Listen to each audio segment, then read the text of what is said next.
here at No Sidebar Podcast. Thank you guys for having me. I'm here to talk about my 2 books that have been out on Amazon. Seeking Closure, you can find on Amazon since 2023. And now Closure at a Cost on Amazon as of a week ago. So hit me up on Instagram, Seeking Closure 228. And again, thank you for having me. Essence Official, your hostess with the mostest. I'm here with Jay, and this is the No Sidebar Podcast, where the game is free and not sold. Today we have a special guest, Hi. Lakeeta Green. Hi, hello. Thank you for having me. Always a pleasure, Ms. Green. I want to let you know something, and I want to give you your flowers. There's a saying that not all superheroes wear capes. I want to tell you that I think you're a superhero. And I want to say that is because I met you, and when I met you, I used to do a lot of work with foster children, and you were a foster parent. And at that time, I felt that you were doing a remarkable job. But it's not until I started to read your book, I didn't know that you was doing something. Oh, so let me say this. A lot of people do that type of work because it comes with a paycheck or something of that nature. There's not too many people who actually do it out the love. And it seemed like you was truly doing it because you was in that situation. Yes. Is that safe to say? Yes, that's correct. And then you wrote a book about it. Not just foster care per se, but yes, I did write a book about it. Now, what's even more amazing is that we somewhat have the same heritage. I know that you recently found your mother, and then you told me that she was also Panamanian. Oh yeah. Okay, Panamanian dream team over here. Here we go. Yes. I'm waiting for you to have a cookout so you can introduce me to the foods. Yeah, we will. Yeah, I mean, we do have like a rosco pollo. That's about only Panamanian food I really know. I ain't gonna lie to you. If there is a lot more, Okay. It seemed like the Panamanian culture is always emerged with the Jamaican culture. So Okay. Okay, I didn't know that. it's very close. It's just very, very close. Okay. But tell us about your book, Ms. Green. Well, first of all, before you even get there, what made you write the book? Yeah. Well, the first book actually came out in 2023. It was kind of like an accident. It wasn't my intentions to write a book. I started during COVID. COVID was a time where everyone just started picking up, finding little things to do. I was always documenting my search for my mother. So just a little quick story. My mother went to the store when I was 6 years old, never came back. So when I tell people that, they look at me like, what? So I just stopped telling people that. And it was just always so easy to say my parents are deceased because my father, at the time, I thought was deceased since I was about 6. So yeah, me and my siblings spent time in foster care. After about 5 days of being left in the apartment, the neighbor eventually called ACS. She was my mother's friend, so obviously she didn't want to. Eventually she called ACS and we ended up in care. I did not have a nice experience in foster care. Even at a young age, I do remember the homes that I were in that were not so nice. So when I met Jason at the time, had my son was he was young himself. My son was probably maybe 6 or 7. And I was like, you know what, maybe I thought I was old enough to say, you know what, let me give back. Let me get some kids and let me try to give back because I know what it was like being in foster care. Let me get some kids and let them know that, it can get better and what have you. It didn't turn out that way, Also, my son was a little bit, I feel like, too young to understand the turnaround. He would get close with the children. So I would recommend anybody thinking of doing it, have a teenager or have a child who's already of age to understand. So back to the book. During COVID, I used to just document my search for my mother. COVID, I had nothing but time. So I found myself calling the Department of Vital Records and calling here. And, I don't know if anyone knows about Potter's Field. It's where they bury people where they can't find their family. Long story short, one of my girlfriends says, oh, you should make this into a book. And I was like, you know what? You're right. So I just started documenting it because unfortunately, statistically, it's more common for boys to grow up without a father. Like, people say it without blinking their eye. Like, his father's not here. Oh, his father, it's so common for young men to have absent fathers. No one talks about absent mothers. No one talks about deadbeat mothers. They exist. Yeah. So, people look at the young girl. She's fast. She's in the street. She's cursed. Whatever the situation is, we just judge them. We don't pull them aside and say, hey, what's going on? You know, it's just uncommon for a woman to grow up without her mom. So I wanted to also shed light on that. To also any other young girls out there who may be growing up, you know, without having that mother feeling, that whole motherly bond that, you know, I missed out on. Not to say that my grandmother was a horrible person. I love my grandmother. When you read my books, you'll see I love the ground that my grandmother walks on. But it was not my mother. There's a big difference from being raised by auntie, your siblings, your grandmother, and then your mother. So this book, Seeking Closure, been on Amazon since 2023. Talk about being raised in a home and being raised with a family where everyone has their mother there and I didn't. Documenting and just looking around and trying to figure out where's my mother. By the time this book came out in April, I was already comfortable and I had already accepted the fact that I wasn't going to find my mother. It was just, to me, everywhere I turned was a dead end. The book came out in April 2023. In May 2023, I found my mother. Wow. And you know what's so crazy about this? I feel like all things are meant to happen on purpose, right? The fact that now I'm knowing the story, right? My mom was adopted. And right now, as one of her older daughters, right, we struggle with trying to find her family and all of that stuff. And growing up, I've realized that the impact that has when you don't have that connection with your mother, I've seen that come out in the patterns that my mother had raising us. You know what I mean? My mom had a lot of kids, started very young. I could see as I'm older now and I'm watching my mom get older, I think that that's a very detrimental void she has in her life, no matter what. No matter how much kids she had and how much success she's had and how grown she is, my mom still, to my belief, I feel like she needs her mom. And so we've been looking for years trying to find her family. It's like a dead end. We've been exhausting it to the point like we're like, let's get a private investigator to find her dad because she doesn't know her family at all. And then when I think about families and how you grow up, right? And you see everybody else that got all these aunts and uncles and cousins, I don't have that like part of my life. So that story, I'm definitely going to read deep into your book. It definitely resonates, and you never know like who else can relate to that story. So I'm happy that you even decided to put pen to paper and put your story into a book because it can definitely relate to other people. Mm-hmm. Do you also think it's because you wrote the book is probably one of the reasons you found your mother? Yeah, I think me writing a book, putting it out there into the universe, because like I said, mentally, I had already given up. I was already accepting the fact that I was 43 years old when I found my mother. And I was like, you know what?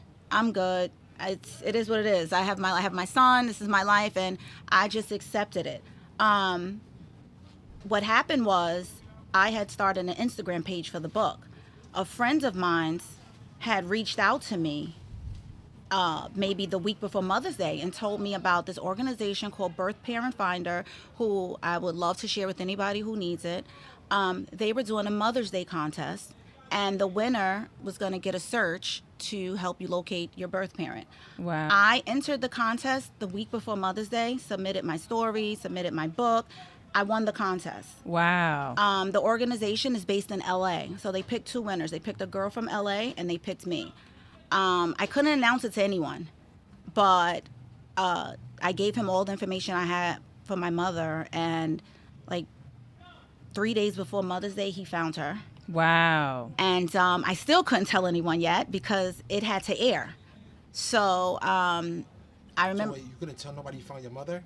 Wow. Because they had the air first. I had the story, Wow, and then remember, LA is on a different time. Oh yeah. So it aired on a segment on KTLA in LA. The story actually ran 3 times already out there. Hopefully it'll hit one day here in New York.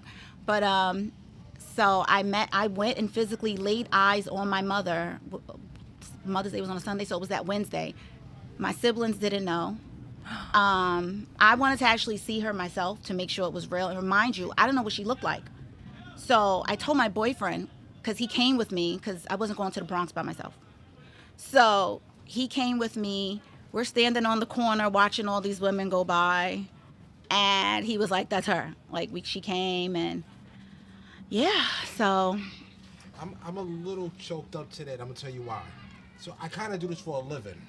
So when I see like people find their parents, doesn't really resonate or hit the same to know somebody who you consider a friend and they find a parent, or even Essence story, she just tell it. It's a little different. For a long time, I really thought that I was kind of immune to this type of stuff because I've been doing it for so long. Today, it's eye awakening. Have a question for you, but Essence, you can lead to the question. So with your story, right, and how we know now, and how we see, like, I guess people like to portray a certain lifestyle on social media. Do you believe that social media has become real life? Like, people can use social media as an escape. Like, you don't have to be who you are in real life. You can be a whole different person on social media. So do you feel like in your years of, the things that you've been through, the transitions you've been through, with you now being a mother, you raising your kids, do you feel like social media is more so the real life? Do you find yourself trying to be something that you're not because of social media? Well, me personally, never found myself trying to be anything other than who I am for social media.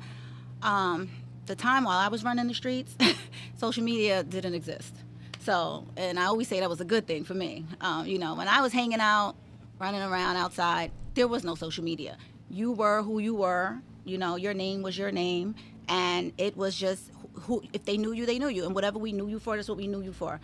I will say, I have friends who, not until reading my book, thought my mom was deceased. They did not know that I just didn't know where she was because it was so much easier. So I don't look at that as me like trying to portray something that I wasn't. I just felt like I didn't want the looks when I said she went to the store and never came back.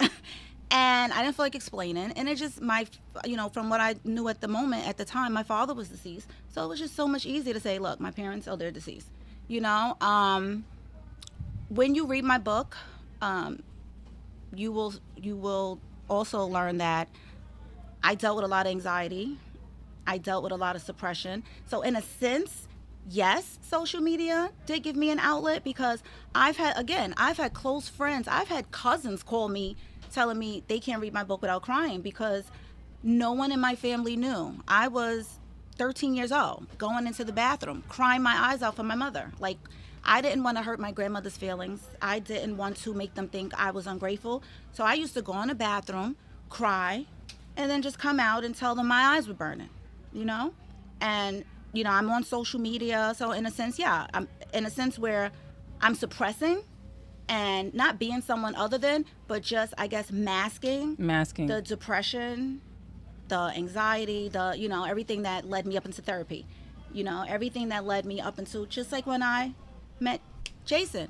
When I attempted to become a foster parent, at the time, it was just, I just felt like it was something I had to do. It was just, I knew I couldn't save all the children, but just because I know what the foster parents did to me, I was like, let me try to gather up some kids and just try to give back and see what I can do. Out of curiosity, was I a good caseworker back then? You were. You were. Just want the world to hear that. You were. I was young, as you already you already. I was young too. So we were young. I didn't know what I was doing. And listen. Oh, I had to know what I was doing. I was getting paid. Listen, I was not that. I was not the person in my family that people would look at and say, "Oh yeah, she's gonna have." When I got pregnant, people were shocked, like, because I didn't babysit. There was nothing amused. I didn't want children. Eventually, but it wasn't like, I have some women, that's their thing. Oh, I want 5 kids. I did not. So when I was saying, oh, I'm going to get a foster child, they're like, what? And also I wanted to have someone for my son as well. So. I'm thinking about it, right? So I actually feel like I did watch you grow up through social media. I watched your son grow up, which he's in the Marines, right? Yes, he is. And I'm very amazed how, like, big he got over it seemed like overnight. The Marines will do that. Yeah. But I want to answer that question. And I remember back in the day, they used to say there's no future in fronting, right? Mm-hmm. But I think in today's world, it's almost you got to front till you make it. Mm-hmm. And I don't know if that's a good thing. I don't know if that's a bad thing. I'm kind of scared at this point when you're dealing with people because you don't know who you meet. You don't know if you meet in the representative of social media. You're meeting a person when the camera goes off who's extremely depressed or is psychopathic, mentally ill, but on camera, you want to hang out with them. Mm-hmm. And I think we are heading for a time where people need to start to realize you have to be who you are. But how do you get there anymore? Because social media does pay the bills for a lot of people. the antics that you do, or the stupidness, or sometimes the most crazy things that you do make people want to like you or hate you, but they are following you. So is it a good thing? Is it a bad thing? I don't know. I would just say to that, think of like someone like Robin Williams. He was a comedian making millions of dollars, making movies, making people laugh, and he committed suicide. There's no way there's no way to tell if you met their representative, or if you met, this is the person who they want you to think they are. I feel like in this day and age, there's a lot of mental illness going around. Just be a good person. You never know. Sometimes, and just listen, because I've had friends, I've had family who, if they probably play back some of our conversations, they can probably be like, oh, you know what? It was that day that I realized. There was a time, and if you go to my social media, you'll see I posted some videos when the first book dropped. I posted some videos that I had made when I would get leads, addresses to where I thought my mother was. I made a video of myself. I went to the Bronx. You would vlog it? Yes. I went to the Bronx. The new word. I vlogged it. So I went to the Bronx, and it ended up being a dead end. I sat in the Bronx in the park, vlogging. I cried my eyes out. In the Bronx. Sat right there. Place I'm very scared to go to by myself. But I sat in the park. I cried my eyes out. I vlogged it. Said, hey guys, it was a dead end and what have you. Got back to Queens. Met up with my friends. They had no idea. Went to a barbecue somewhere in the back streets on Guy Brewer, and because that's what I did. Had they would have looked a little deeper, had anyone would have said, also, not to say that we're not, it doesn't mean that you don't care about your friends, but think about it. How many times do you ask your friend, so how you doing today? What's going on? Everything good with you? We don't do that. Yeah, you're right. Or we do it and don't want the real answer. Because we don't care. We just want to link up, get lit, and... Don Julio. Don Julio. And me too. I'm not going to... Listen, me too. And go home. Ms. Greene, this has been wonderful. Where can they get your books at first before we go? Seeking Closure has been on Amazon since 2023. I did just put out a new book about 2 weeks ago called Closure at a Cost. That book obviously talks about me finding my mother. When you read the book, you'll find out that I actually found my biological father, who was actually not deceased. So we definitely got to read those two. Absolutely. And I found a sister who lived around the corner from me. So wow. Whoa. You got to read part 2. And not only that, we got to bring you back. Please take us out of here, Essence. I don't even know what to say. I'm trying my hardest to not. But this is real life. We in real time, and these are real scenarios that happen with people. And a takeaway from this is never be afraid to seek the things that are seeking you, because I feel like just with her story, whether she wanted to look for her family or not, it's a feeling that's never going to die. You're always going to want to look. No matter how old you get, you're always going to look. So I feel like those things that keep you awake at night, those things that you try to hide, eventually it's going to come to the surface. So I want to leave you guys with that. And this is the No Sidebar Podcast, and we are out of here.